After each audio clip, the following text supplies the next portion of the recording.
ഇനി എന്റെ ഹൃദയത്തിൽ കൂടുകൂട്ടാനും, ഇനി എന്റെ കരളിലെ പ്രണയമാവാനും, ഇനി എന്റെ ജീവനിൽ ശ്വാസമാകാനും പുനർജനിക്കാം നമുക്കൊരു ജന്മമെങ്കിലും.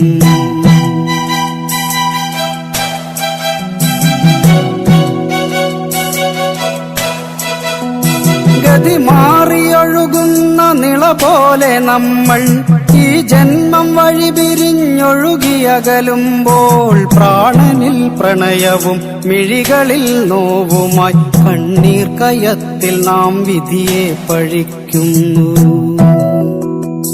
പ്രാണനിൽ പ്രണയവും മിഴികളിൽ നോവുമായി കണ്ണീർ കയത്തിൽ നാം വിധിയെ പഴിക്കുന്നു.